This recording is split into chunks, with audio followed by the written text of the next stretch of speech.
ভাবি তোরা তো বুঝলি না, যারা হিন্দু ধর্মে আছে তারা কিন্তু শক্তিশালী দেবী হিসাবে যাকে মানে, যে অসুরকে বধ করেছে সে হচ্ছে কে? মা কালী। একজন নারী যদি রৌদ্রমূর্তি ধারণ করে তাহলে কেমন হয়? গতকালকে রুমিন ফারহানার যে ম্যাজিস্ট্রেটকে বৃদ্ধাঙ্গুলি দেখানোর যেই দৃশ্যটা সেটা প্রমাণ করে দিছে বেরিয়ে খেপান যেত না।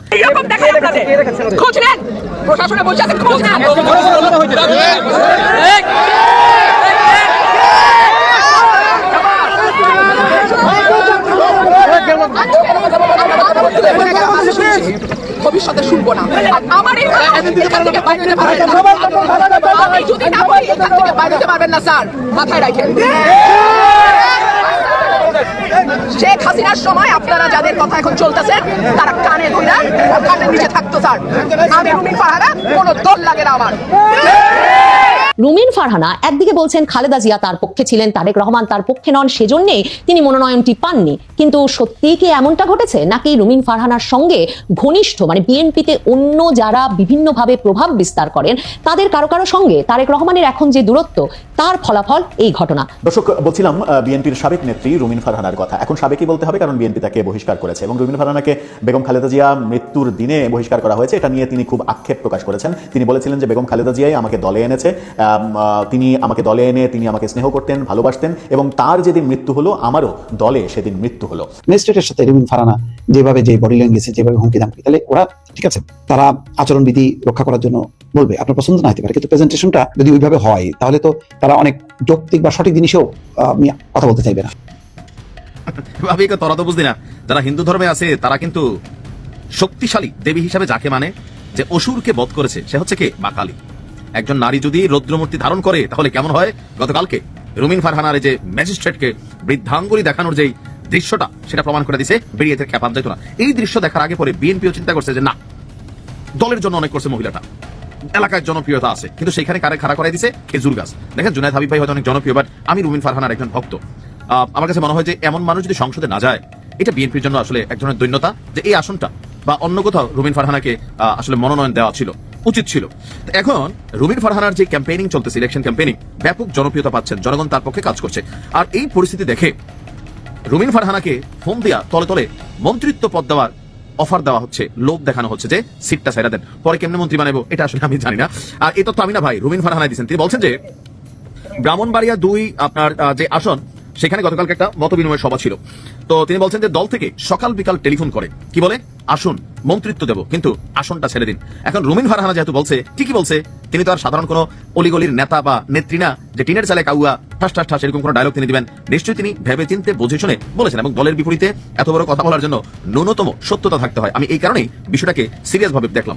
তিনি বললেন যে আমার জান থাকতে, শরীরে 1 ফোঁটা রক্ত থাকতে মন্ত্রিত্ব কেন? আরো কিছুর বিনিময়ে, হতে পারে সেটা রাষ্ট্রপতি, হতে পারে প্রধানমন্ত্রিত্ব, ওইগুলার বিনিময়ে তিনি তার এলাকার মানুষকে ছেড়ে যাবেন না। গতকাল দুপুরে সরাইলের ইসলামাবাদ গ্রামে স্থানীয় জনগণের সাথে মত বিনিময়কালে আপনার এই মন্তব্য করেছেন তিনি। তিনি বলছেন, আমি রুমিন ফারহানা, আমার কোনো দল লাগে না। এই কথাটা কিন্তু শতভাগ সত্য। দেখেন, দল একটা আইডেন্টিটি, তবে সবার জন্য না।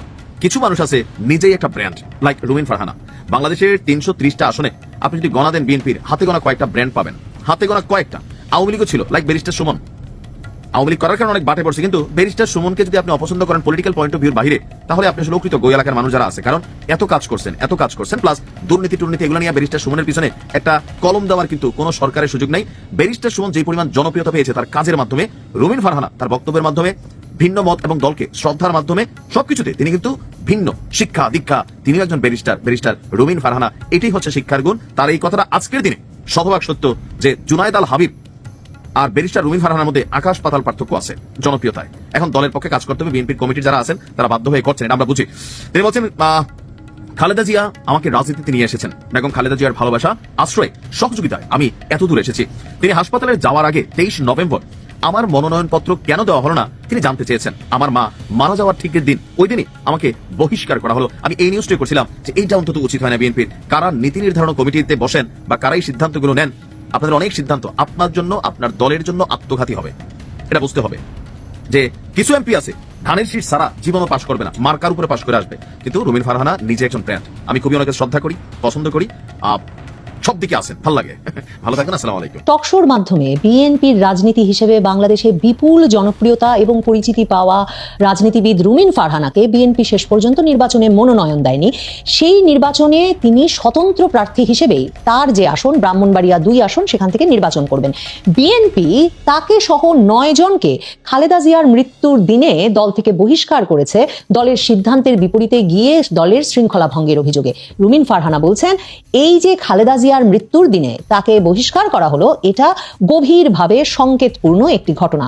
রুমিন ফারহানা ব্রাহ্মণবাড়িয়া 2 আসনটি, যেটির সীমানা নির্ধারণ নিয়েও এ দফাতেও নির্বাচন কমিশনে যখন প্রথম সীমানা নির্ধারণের শুনানি অনুষ্ঠিত হলো, সেদিনও তিনি গিয়ে বিএনপির অন্যান্য মনোনয়ন প্রত্যাশীদের দলের তরফে একরকমের প্রতিরোধের সম্মুখীন হয়েছিলেন এবং রুমিন ফারহানা তখন সাংবাদিকদের সামনে এসে বলেছিলেন যে 15 বছরে যা ঘটে নাই, যাদের জন্য তিনি এতদিন ধরে লড়াই সংগ্রাম চালিয়ে গেছেন, যে দলের জন্য তিনি সোচ্চার ছিলেন, সেই বিএনপির কর্মীরা আজকে তাকে ধাক্কা দিয়েছে। সে সময়ও রুমিন ফারহানা শিরোনাম হয়েছিলেন। রুমিন ফারহানা কিন্তু 2018 নির্বাচনের আগে থেকেই ওই এলাকায় গিয়ে বাড়ি ঘর করে সেখানে নির্বাচনী প্রচারণা চালাতে থাকেন এবং সেখানে জনসংযোগ করতে থাকেন, তার নেতাকর্মী তৈরি করতে থাকেন, অনুসারীদের তৈরি করতে থাকেন এবং 2018 নির্বাচনের আগেও তিনি সেখানে মনোনয়ন প্রত্যাশী ছিলেন। সেবারেও তিনি দলের মনোনয়ন সেখান থেকে পান না, সেবার আব্দুস সাত্তার উকিলকে বিএনপি মনোনয়ন দেয়। কিন্তু পরে বিএনপি 2018 সালের নির্বাচনে যে একটি নারী সংসদ সদস্য পদ পেয়েছিল তাদের 5 জন বিজয়ী সংসদ সদস্য বিপরীতে, সেই সংরক্ষিত নারী আসনে তখন কিন্তু বিএনপির তরফে রুমিন ফারহানাকে মনোনয়ন দেওয়া হয়েছিল এবং রুমিন ফারহানা সেই সুবাদে সংরক্ষিত নারী আসনের সদস্য হিসেবে সংসদে গিয়েছিলেন। নারী সংরক্ষিত আসনে তখন যে রুমিন ফারহানার মনোনয়ন, সেটাও কিন্তু লন্ডন থেকে নির্ধারিত হয়েছিল, ঠিক যেমন ভাবে 2018 সালের প্রত্যেকটি আসনের মনোনয়ন, মানে সেবার তো বিএনপি ডক্টর কামাল হোসেনের নেতৃত্বে জোট গঠন করে জামায়াতে ইসলামী, বিএনপি, ডক্টর কামাল হোসেনের গণফোরাম সকলে একত্রে নির্বাচনে গেল। 300টি আসনের মনোনয়নই কিন্তু তখন লন্ডন থেকে তারেক রহমানের তত্ত্বাবধানে নির্ধারিত হয়েছিল এবং এরপর রুমিন ফারহানা মানে নারী সংরক্ষিত আসনেও যে বিএনপি কাউকে মনোনীত করবে, সেই সিদ্ধান্তটাও তখন তারেক রহমানের তরফে নেওয়া হয়েছিল। এবার তাহলে কি ঘটলো? রুমিন ফারহানা এখন সরাসরি এক রকমের তারেক রহমানকে, বিএনপির নতুন নেতৃত্বকে তাকে যথাযথ মূল্যায়ন না করবার জন্য এবং তাকে নির্বাচনে মনোনয়ন না দেওয়ার জন্য দায়ী করছেন।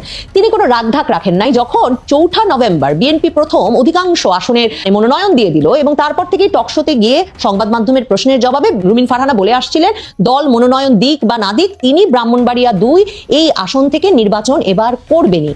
এবং তখন থেকেই তিনি এই কথাও বলে আসছিলেন যে তার নেতাকর্মী অনুসারীরা বলে আসছিলেন যে রুমিন ফারহানা ব্যতীত কোনো জোটের প্রার্থীকে যদি এই আসনে মনোনয়ন দেওয়া হয় তাহলে তিনি জামানত হারাবেন, কারণ রুমিন ফারহানার অনুসারীরা কেউ সেই জোট প্রার্থীর পক্ষে কাজ করবেন না। কিন্তু শেষ পর্যন্ত বিএনপি সেখানে জোট শরিক জমিয়তে উলামায়ে ইসলাম বাংলাদেশের সহসভাপতি মাওলানা জুনায়েদ আল হাবিবকে মনোনয়ন দিয়েছে। তিনি সেখানে খেজুর গাছের পক্ষে নির্বাচন করবেন। মির্জা ফখরুল ইসলাম আলমগীর যেদিন এই নামটি ঘোষণা করেছেন, তিনি সেদিন বলেন সকলকে খেজুর গাছের পক্ষে ভোট দিয়ে ধানের শীষের জন্য কাজ করতে হবে এবং বিএনপির যেসব নেতারা এই দলীয় সিদ্ধান্তের বাইরে গিয়ে কোনো কাজ করবেন তাদেরকে দল বহিষ্কার করবে বা দল কড়া সিদ্ধান্ত নেবে। রুমিন ফারহানা তখনও বলে রেখেছিলেন দল যদি বহিষ্কার করে বা শৃঙ্খলা ভঙ্গের অপরাধে কোনো ব্যবস্থাও নেয় তাও তার কিছু করার নাই, তিনি নির্বাচন করবেনই।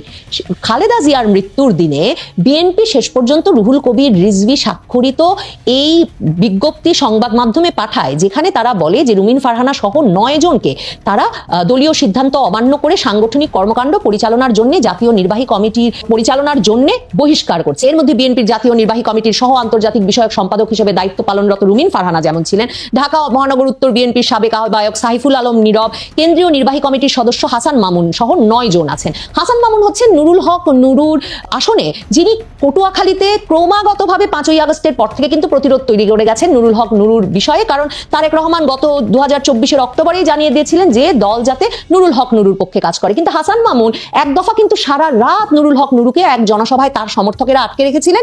এরপর সেনাবাহিনীর গিয়ে তাকে উদ্ধার করে আনতে হয়েছিল নুরুল হক নুরুকে। কাজেই হাসান মামুনও বছরের পর বছর ধরে পটুয়াখালীতে এই প্রস্তুতি নিয়েছেন ঠিক রুমিন ফারহানার মতোই, যে তিনি কাজ করবেন এবং তিনি সেখান থেকে নির্বাচন করবেন। এখন তিনি মনোনয়ন পান নাই, মনোনয়ন পেয়েছেন দলের বাইরের একজন, তিনি হাসান মামুন সাইফুল আলম নীরব, রুমিন ফারহানা সহ এই 9 জনই তাই স্বতন্ত্র হিসেবে মনোনয়নপত্র দাখিল করেছেন। এরা সবাই দৃঢ় প্রতিজ্ঞ যে এরা নির্বাচন করবেন। কিন্তু খুব স্বাভাবিকভাবে স্বল্প পরিচিত হয় রুমিন ফারহানার মনোনয়ন না পাওয়ার মতো আলোচনা আলোড়ন আর কেউ তুলতে পারছেন না, কারণ সকলেই রুমিন ফারহানাকে চেনেন। তিনি একজন সর্বজন পরিচিত ব্যক্তি এবং সকলেই বিএনপি বলতে রুমিন ফারহানাকে চেনেন বা রুমিন ফারহানা বলতেই বিএনপিকে বোঝেন। সেখানে বিএনপি এমন একজন সোচ্চার, মানে গত বহু বছর ধরে আওয়ামী লীগ শাসনের বিরুদ্ধে, শেখ হাসিনার শাসনের বিরুদ্ধে সোচ্চার সাহসী কণ্ঠ রুমিন ফারহানাকে কেন বিএনপি মনোনয়ন দিল না, সেই প্রশ্নটা বারবার উঠছে। রুমিন ফারহানা সরাসরি বলছেন যে তিনি খালেদা জিয়ার রাজনীতি এগিয়ে নিতে কাজ করবেন। তিনি সরাসরি বলছেন নতুন নেতৃত্ব তাকে যথাযথ মূল্যায়ন না করলেও তার কিছু করার নাই, তার রাজনীতি তাকে করতে হবে। আর রুমিন ফারহানা সবচেয়ে বিস্ফোরক যে মন্তব্যটা করছেন, তিনি বলছেন হাসপাতালে যাওয়ার 2 দিন আগেও নাকি খালেদা জিয়া বিএনপির ঊর্ধ্বতন শীর্ষতম নেতৃবৃন্দকে জিজ্ঞেস করেছিলেন যে কেন রুমিন ফারহানা মনোনয়ন পেলেন না। তার মানে রুমিন ফারহানা কি বলতে চাইছেন যে তিনি খালেদা জিয়া পক্ষের লোক, বিএনপিতে তিনি মনোনয়ন না পাওয়ায় খালেদা জিয়া রুষ্ট ছিলেন, কিন্তু মনোনয়নের পুরো বিষয় যিনি নিয়ন্ত্রণ করছেন মানে তারেক রহমান, তিনি তাকে মনোনয়ন দিতে চাইছেন না এবং তিনি তার প্রতি রুষ্ট, তাকে দল থেকে বাদ দিতে চাইছেন। এবং সে কারণেই রুমিন ফারহানা বলছেন যে খালেদা জিয়ার মৃত্যুর দিন তার বহিষ্কারের খবরটা আসা ভীষণভাবে সংকেতপূর্ণ। রুমিন ফারহানা তার মানে তারেক রহমানের বিপক্ষে সরাসরি দাঁড়াচ্ছেন। রুমিন ফারহানা তার মানে সরাসরি সংবাদ মাধ্যমের সামনে ইঙ্গিত করতে চাইছেন যে বিএনপির ভেতরে খালেদা জিয়া পক্ষ আর তারেক রহমান পক্ষ আছে, নাকি রুমিন ফারহানা এই আলোচনাটা সংবাদ মাধ্যমের সামনে ফাঁস করে এই আলোচনাটা দানা বেঁধে উঠতে সহায়তা করতে চাইছেন যে বিএনপিতে খালেদা জিয়া পক্ষ বঞ্চিত হচ্ছে তারেক রহমান নেতৃত্বে আসার ফলে। রুমিন ফারহানা কি বলছে একটু শুনে আসি। দলের যখন দুঃসময় ছিল তখন দেশনেত্রী বেগম খালেদা জিয়া নেতৃত্বে ছিলেন। তিনি আমাকে যে দায়িত্ব দিয়েছেন সেটা অনেক সময়ই দেখা গেছে আমার বয়স এবং আমার রাজনৈতিক অভিজ্ঞতার চেয়ে অনেক বড়। সেই দায়িত্ব আমি অক্ষরে অক্ষরে পালন করার সর্বোচ্চ চেষ্টা করেছি, যেটার একটা রূপ আপনারা দেখেছেন যখন 2018 সালের সংসদে 19 সাল থেকে আমি জয়েন করি এবং সেখানে আমার ভূমিকা কি ছিল। দল যখন 22 সালের ডিসেম্বরে আমাকে পদত্যাগ করতে বলে আমি এক মুহূর্ত চিন্তা করি নাই। যখন বলেছে, যেদিন বলেছে তখনই আমি সেই মুহূর্তে পদত্যাগ করেছি। এরপরে দল যদি মনে করে নতুন নেতৃত্ব, তাকে আমি স্বাগত জানাই, যে আমার service is no longer required, that's okay fine. Rumin Farhana সংবাদ মাধ্যমকে বলেছেন যে আপসহীন নেত্রীর চলে যাওয়ার দিনেই তার বহিষ্কারকে তিনি মোটেও কাকতালীয় বলে মনে করেন না। রাজনীতিতে আপোষ না করে একা দাঁড়িয়ে যাওয়ার শিক্ষা তিনি খালেদা জিয়ার কাছ থেকে পেয়েছেন। খালেদা জিয়াকে আপসহীন নেত্রী উল্লেখ করে রুমিন ফারহানা বলেছেন যে আমি আমার রাজনৈতিক অভিভাবককে হারিয়েছি, যার আদর্শে রাজনীতি করেছি, উজ্জীবিত হয়েছি এবং যার আদর্শ অক্ষরে অক্ষরে পালন করে আমি রাজনীতি করেছি, তিনি আজ চলে গেলেন। এবং তিনি যেদিন 23শে নভেম্বর হাসপাতালে ভর্তি হয়েছেন তার আগে 20শে নভেম্বরেও আমার কথা বলেছেন। তিনি বলেছেন আমাকে মনোনয়ন দেওয়া হলো না কেন, আমি শুধু এটুকুই বলবো। এবং রুমিন ফারহানা বলছেন আমার যে বিদ্রোহী প্রার্থী হওয়া এইটাও এক ধরনের আপোষহীনতা, জোয়ারের বিরুদ্ধে একলা দাঁড়ানো, এটা আমি আমার নেত্রীর কাছ থেকে শিখেছি। আপোষ না করে একা দাঁড়িয়ে যাওয়া আমি ওনার কাছ থেকে শিখেছি। একদিকে 2024-এর 5ই আগস্টের পর থেকে প্রায় 7 থেকে 8 হাজার কর্মীকে নানা রকম শৃঙ্খলা ভঙ্গের দায়ে বিএনপি বহিষ্কার করেছে। নির্বাচনে এরকম রুমিন ফারহানা সহ